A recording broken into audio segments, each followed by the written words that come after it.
Actually, it's nobody major that made me want to start rapping. It's this local guy from Long Island.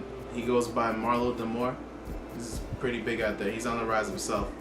But I knew him since I was 6, and around middle school, he was like, yo, you use a lot of big words. If you make them rhyme, you'd be a really good rapper. And since then, I've been rapping. When I first started rapping, I went by the name Grizzly. Cause in middle school, I used to, well, my parents would let me play football. So I would play like street football with the football kids to prove to them that I could actually play with them if I was allowed. So they always complain like, yo, you mad aggressive. Like, I just didn't know how to quit. And so they used to call me like a bear. So I was like, if I'm gonna rap, I kind of want to carry that energy. So I went with Grizzly.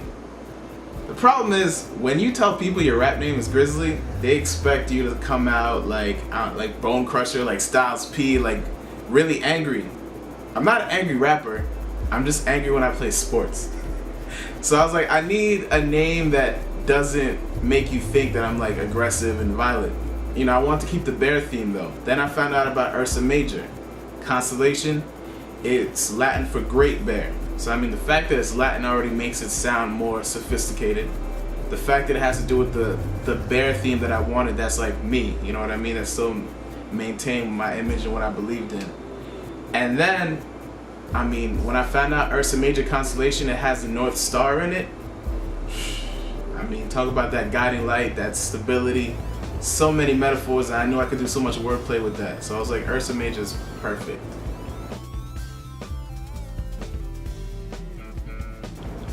My gut says go with Juice. Oh man, Pac was scary, man, in that movie. And then you remember like, yo, but I like Tupac in real life. I gotta go with Juice. I gotta say Jay-Z, Mos Def, Common, a lot of East Coast, conscious rap, right?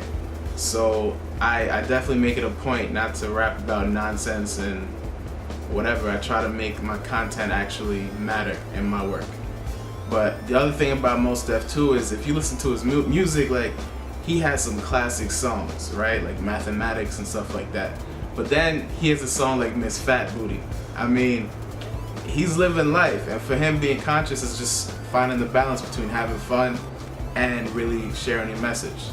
So definitely those guys. And then when you listen to Jay-Z, like Reasonable Doubt, and just his progression, he understood like you gotta change with the times. You can't just say this is what I do and that's it. But you gotta grow. And also the wordplay, so slick. And most people don't even catch half of his double entendres and all that stuff if you're not listening hard enough.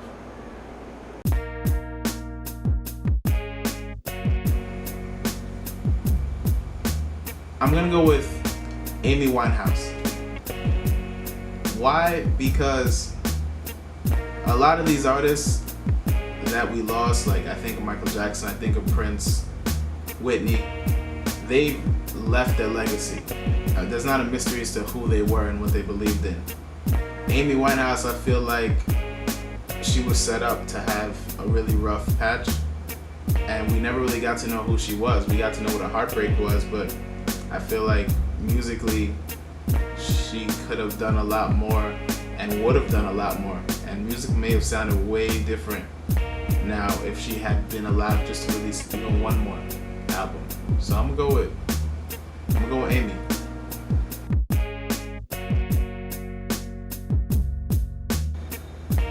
Hope. Keep trying. Don't quit. A lot of that. I mean, just my story alone, man. It's just a lot of people are gonna tell you suck. You're gonna think that you suck. But first of all, you get better. And second of all, what you think is bad is usually way better than somebody else actually trying. So don't give up. And then again, remember that North Star. Like, no matter how lost you feel, there's always something that tells you, look, you're not as lost as you think you are. So keep going. Definitely, that's a message I try to put in everything. For me, belief and my faith is a huge part of my life. It controls a lot of the choices I make, a lot of the way that I portray myself and obviously the way I approach certain things. So my music, and I don't like to make this obvious because I prefer people to realize it for themselves, but I don't curse in my music. And that's a religious choice because you can't separate the artist from the person in a lot of ways. And so just for my religious beliefs, I don't feel comfortable really doing that. And also too, my faith makes me believe like the worst thing that happens is that you die. And you know, you're not going to hell, like you're not going to suffer for whatever. So live your life, but live it with a greater purpose because there's something better coming too. So that definitely affects my attitude towards a lot of things. So my music, you got a lot of hope because based on my faith, I got a lot of hope. First of all, I haven't dropped like an actual project in like 4 years about. Alright, long story behind that. But my latest project is called Open Mic. Alright, so anybody who knows me knows I used to host my own open mic just so I could perform, alright, back in college, and a lot of the people who know me is through that. So the album is called Open Mic, so it's me and a lot of the people who just stuck with me, a lot of people who kept believing in me and reaching out and being like, yo, you done rapping or you want to come do one more song? So that's my new project. It's just like, it's gonna feel like me hosting, a lot of features from people who you may have heard from or haven't heard from in a long time, and just me showing, alright, I've been gone for a couple years, but I've gotten better.